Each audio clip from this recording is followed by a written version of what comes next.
السلام عليكم، ازيكم عاملين ايه؟ اتمنى تكونوا بخير. انا هتكلم عن شقين النهارده، شق للكابتن روبيرو الاسطوري بتاعنا وشق للكابتن علاء عبد العال اللي كرهنا في الكوره. والله العظيم انا كرهت الكوره بسببك. انا بقيت بكره اليوم اللي اعرف ان احنا نلعب فيه فرقه بيدربها علاء عبد العال. يا اسطى طالما انت مش عاجباك الكوره، طالما انت مش بتحب تلعب كوره كده وتمتع الناس، بتدربها ليه؟ ما تشوف لك شغلانه تانيه يا اسطى. ما تروح تشيش على اي قهوه يا اسطى وترحمنا من العته الفكر بتاعك ده، كفرتنا.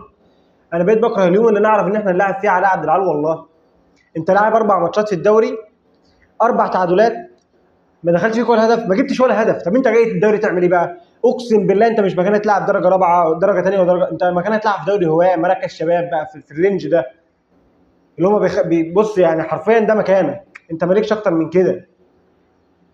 والله كرهتنا في الكوره، يعني العب كوره يا عم زي الناس.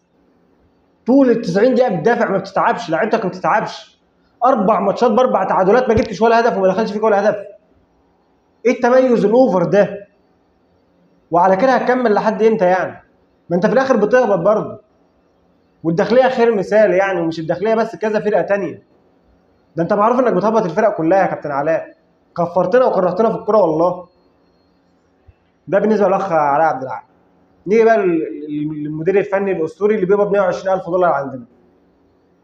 $120,000.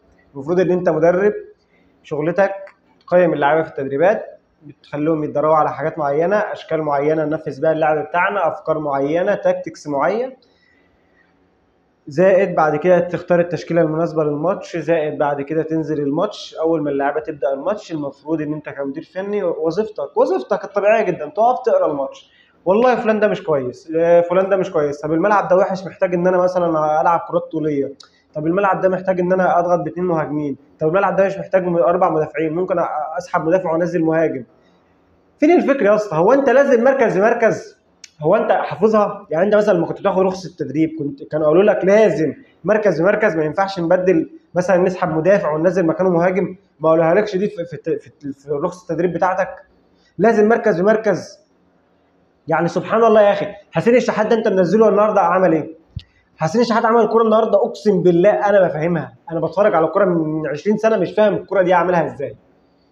بيعدي الكوره لمين اللي وراه بقى؟ كان في جن تقريبا حسين الشحات شايفه احنا ما شفناهوش، في عفريت لحسين الشحات في ظهره احنا ما شفناهوش. بتفوت الكوره ليه يا حسين؟ فانا دي مش فاهمها. تنزل كوكا ليه؟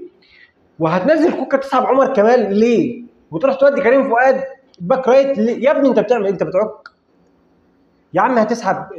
بص اقسم بالله فني مفيد، مركز بمركز، شغل بصم تفصيل.